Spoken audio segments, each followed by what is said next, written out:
Hello दोस्तों, कैसे हैं आप सब। मैं प्रमोद कुमार स्वागत करता हूं आपका अपने यूट्यूब चैनल SBIC हेल्प में। तो आइए आज हम NCERT क्लास 10 साइंस का चैप्टर नंबर 6 समझने का प्रयास करेंगे। तो आइए, चैप्टर नंबर 6 है हमारा जैव प्रक्रम। हमारे चैप्टर का नाम है जैव प्रक्रम यानी लाइफ प्रोसेस। तो पहले तो हमें ये पता होना चाहिए कि जैव प्रक्रम क्या होता है। तो आप चाहें तो मेरे साथ लिख सकते हैं, मैं परिभाषा बोलूँगा, आप लिख सकते हैं पेन और कॉपी लेकर। तो देखिए, जैव प्रक्रम वे प्रक्रम जो हमारे जीवन को चलाने के लिए आवश्यक होते हैं, उन सभी को जैव प्रक्रम कहा जाता है। यानी ऐसे प्रक्रम जो हमारे जीवन को सुचारू रूप से चलने के लिए जरूरी होते हैं, उन सभी को जैव प्रक्रम कहते हैं। जैसे पोषण यानी भोजन ग्रहण करना, उसका अवशोषण करना और उससे पोषण प्राप्त करना, ये क्या कहलाता है? पोषण कहलाता है। तो ये पोषण ही हमारे लिए बहुत जरूरी है। दूसरा प्रक्रम श्वसन यानी सांस लेना छोड़ना, ये सब क्या कहलाता है? श्वसन कहलाता है।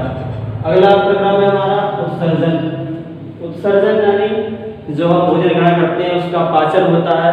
पाचन होने के बाद जो वेस्ट मटेरियल बचता है, उस सबको शरीर से बाहर निकालने की प्रक्रिया को हम क्या बोलते हैं? उत्सर्जन। तो उत्सर्जन बहुत जरूरी है, यानी बेकार के पदार्थों को शरीर से बाहर निकालना बहुत जरूरी है, नहीं तो हमारे लिए हानिकारक होंगे वे। अगला परिवहन का मतलब होता है एक स्थान से दूसरे स्थान तक जाना। हमारे शरीर में भी ऐसे ही होता है। हम भोजन ग्रहण करते हैं, उसका पाचन होता है, उससे पोषक तत्व जो प्राप्त होते हैं, पाचन हमारे आमाशय में होता है। क्या भोजन सिर्फ आमाशय को ही? आमाशय में पोषक तत्व जो प्राप्त हुए छोटी आंत में, बड़ी आंत में, इनसे जो पोषक तत्व प्राप्त हो रहे हैं हमारे, वो सब कहाँ जाएंगे? हमारे शरीर में प्रत्येक कोशिका में जाएंगे, हाथ में, पैर में, उंगली में, सब में जाएंगे, पूरे शरीर में। तो इसे क्या बोलते हैं? परिवहन बोलते हैं। पढ़ेंगे, हमें विस्तार से पढ़ेंगे। अभी फिलहाल में ये समझना, बाकी हमें एक करने सकते हैं। तो पहला है हमारा पोषण। पहले हम पोषण के बारे में समझेंगे, ठीक है? पोषण क्या होता है? यानी भोजन ग्रहण करना, उसका पाचन करना, उस पाचन करने का उससे पोषक तत्व प्राप्त होते हैं, उनके द्वारा जो हमें ऊर्जा प्राप्त होती है, उन सबको क्या कहा जाता है? इस प्रक्रिया को क्या कहा जाता है? पोषण कहा जाता है। अब ऊर्जा हमें पोषण में क्यों जरूरी है? पोषण में क्यों आवश्यक है? ऊर्जा प्राप्त करने के लिए, चलने के लिए, फिरने के लिए, हमें दैनिक कार्य करने के लिए, इन सब के लिए क्या चाहिए? हमें पोषण जरूरी है, यानी भोजन ग्रहण करना बहुत जरूरी है। पोषण दो प्रकार का होता है। नंबर 1 स्वयंपोषी पोषण और दूसरा होता है विषमपोषी पोषण। स्वयंपोषी पोषण यानी ऐसा पोषण जिसमें जीव अपना भोजन स्वयं बनाते हैं, यानी अपना भोजन स्वयं बनाते हैं, अपना भोजन स्वयं बनाते हैं। इस प्रकार के पोषण को हम स्वयंपोषी पोषण कहते हैं। जैसे हरे पेड़ पौधे, साइनोबैक्टीरिया आदि। हरे पेड़ पौधे भोजन कैसे बनाते हैं? अपने आसपास उपस्थित पदार्थों से, जैसे CO2 हुआ, जल हुआ और सूर्य के प्रकाश से, ये सब पेड़ पौधे क्या बनाते हैं? अपना भोजन बना लेते हैं स्वयं। इसलिए ये हरे पेड़ पौधे जो आते हैं स्वयंपोषी पोषण के अंतर्गत आते हैं। दूसरा होता है विषमपोषी पोषण, यानी इस ऐसे पोषण में जीव अपना भोजन स्वयं नहीं बना पाते हैं, बल्कि भोजन के लिए दूसरे जीवों पर ऊपर निर्भर रहते हैं, जैसे मानव, अमीबा, मेंढक, अन्य जीव जंतु। इनमें सब कैसा पोषण पाया जाता है? विषम पोषी पोषण पाया जाता है। अब देखिए, इसे मैं रन करता हूँ। विषम पोषी पोषण फिर से हमारा 3 प्रकार का होता है, यानी विषम पोषी पोषण, विषम पोषी पोषण, विषम पोषी पोषण कितने प्रकार का हो गया? हमारे 3 प्रकार का हो गया। नंबर 1 होता है हमारा कौन सा? परजीवी पोषण, परजीवी पोषण। दूसरा होता है हमारा कौन सा? मृतजीवी पोषण। दूसरा होता है मृतजीवी पोषण, मृतजीवी पोषण। और तीसरा हमारा होता है प्राणी समभोजी पोषण। कौन सा? प्राणी समपोषण, प्राणी समपोषण, प्राणी समपोषण। तो देखिए, परजीवी पोषण किसे कहा जाता है? ऐसा पोषण जिसमें जीव दूसरे के ऊपर रहकर अपना भोजन ग्रहण करता है, दूसरे के ऊपर रहकर अपना भोजन ग्रहण करता है, उस प्रकार के पोषण को हम परजीवी पोषण कहते हैं। जैसे अमरबेल, अमरबेल और जून। अमरबेल आपने देखी होगी, पीले कलर की बेल होती है और किसी भी वृक्ष पर उसे डाल दो तो धीरे धीरे करके उसे सुखा देती है, सारे वृक्ष में फैल जाती है और जो भोजन बनाता है वृक्ष, वृक्ष का बना हुआ भोजन स्वयं ग्रहण करने लगती है वो अमरबेल। इसलिए उसे सही से भोजन नहीं मिल पाता पेड़ पौधों के लिए, और वो क्या करता है? सूख जाता है। दूसरा था जू। जू हमारे सर पर रहकर क्या हमारा भोजन ग्रहण करती है, यानी हमारा ब्लड, हमारे ब्लड को ग्रहण करती रहती है। तो इस पोषण को हम क्या बोलेंगे? परजीवी पोषण। दूसरा है मृतजीवी पोषण। मृतजीवी पोषण यानी इस प्रकार की पोषण में क्या होता है? जीव जो है सड़े गले पदार्थों से, यानी मृत जीवों से अपना भोजन ग्रहण करता है, मृत जीवों से अपना भोजन ग्रहण करता है। जैसे फफूंदी, फफूंदी, कवक। फफूंदी यानी आपने देखा होगा बरसात के दिनों में सफेद सफेद छतरी सी जम जाती है, जहाँ लकड़ी वगैरह हो या गलत चीजें पड़ी हो, लकड़ी का ढेर पुराना हो गया हो, वहां पर क्या आती है? छतरी जही जम आती है, वही क्या होती है? फफूंदी होती है। तो वो सड़ी गली चीजों से ही अपना भोजन ग्रहण करती है। तो इस प्रकार के पोषण को हम क्या बोलेंगे? मृतजीवी पोषण। अगला हमारा कौन सा? प्राणी संपोषण। इस प्रकार के पोषण में क्या होता है? जीव अपने शरीर के अंदर भोजन ग्रहण करता है और वहां पर उसका पाचन होता है। जैसे मनुष्य, मेंढक, अमीबा,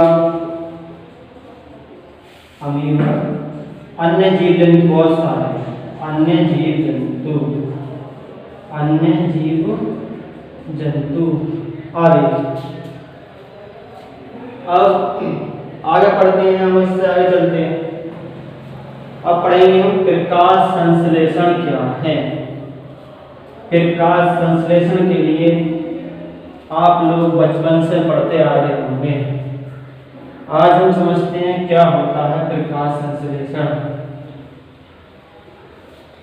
प्रकाश संश्लेषण, फोटोसिंथेसिस। प्रकाश संश्लेषण परिभाषा इसकी देनी चाहें तो लिख सकते हैं आप, वह प्रक्रिया जिसके द्वारा पेड़ पौधे अपना भोजन बनाते हैं उस प्रक्रिया को प्रकाश संश्लेषण कहा जाता है। इसमें क्या होता है, पेड़ पौधे भोजन बनाने के लिए पेड़ पौधे क्या करते हैं, वायुमंडल से CO2 लेते हैं और जमीन से जल लेते हैं और सूर्य का प्रकाश प्राप्त करते हैं, तब वे अपना भोजन बनाते हैं। जैसे इसका समीकरण देखें हम तो CO2 कहाँ से लेंगे, वायुमंडल से, और जल कहाँ से लेंगे, पेड़ पौधे जमीन से लेंगे। उसके बाद क्या होता है, क्लोरोफिल, यानी ये क्रिया कहाँ होती है, क्लोरोफिल में होती है। क्लोरोफिल कहाँ पाया जाता है, पत्तियों में पाया जाता है।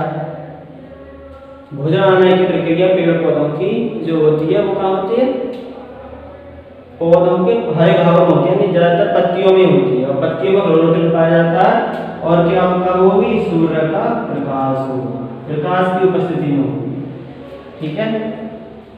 तब क्या बनता है, ग्लूकोज बनता है, C6H12O6 प्लस ऑक्सीजन गैस निकलती है और क्या निकलता है, जल निकलता है।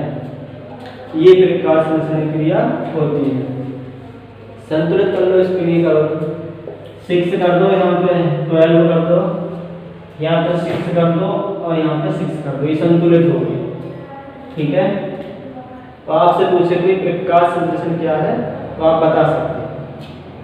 आगे, प्रकाश संश्लेषण के लिए आवश्यक कच्ची सामग्री, प्रकाश संश्लेषण के लिए आवश्यक सामग्री के लिए आवश्यक सामग्री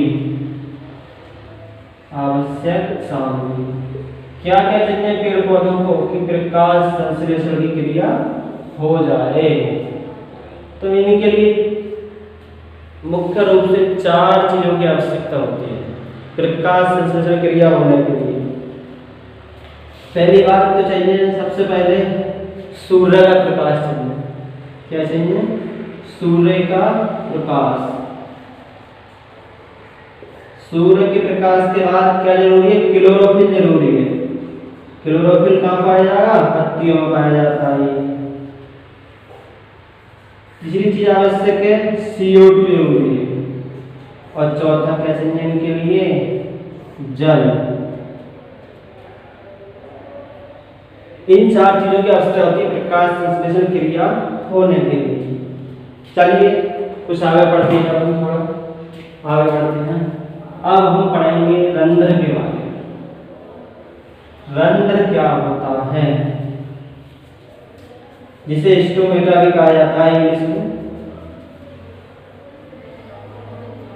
रंध्र, स्टोमेटा।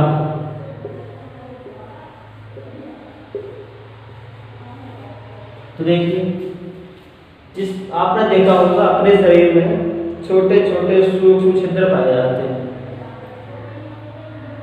इसी प्रकार से जो पौधों के पत्तियां होती हैं उनमें भी छोटे छोटे सूक्ष्म छिद्र पाए जाते हैं।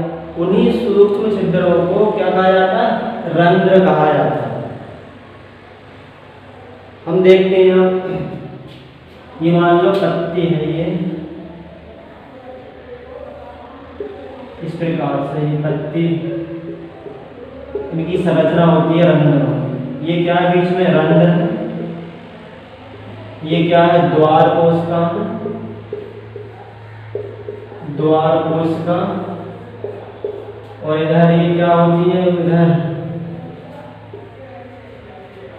ये क्या होती है, एपिडर्मिस होती है।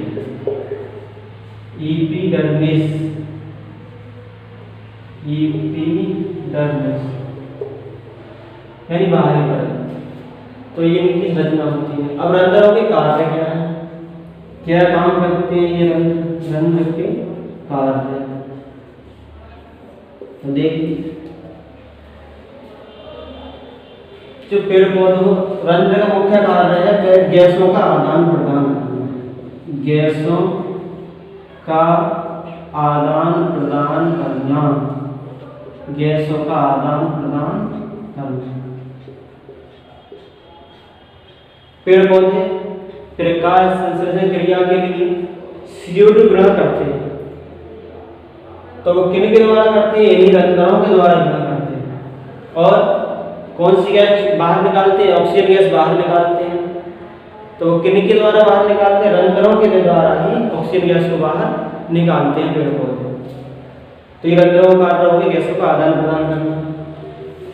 और काम होता है इनका बाष्पोत्सर्जन करना, बाष्पोत्सर्जन करना, बाष्पोत्सर्जन करना, यानी पौधों से अतिरिक्त जल जो बाहर निकलता है वो किसके द्वारा निकलता है? रंध्रों के द्वारा ही निकलता है। अब देखिए, चलो आज की वीडियो यहीं पर एंड करते हैं। इससे अगली वीडियो, अगला भाग अगली वीडियो में मिलेगा। तो अगर आपको कुछ समझ में आया हो आज, तो कृपया वीडियो को लाइक करें, शेयर करें और हमारे चैनल को सब्सक्राइब करें। धन्यवाद।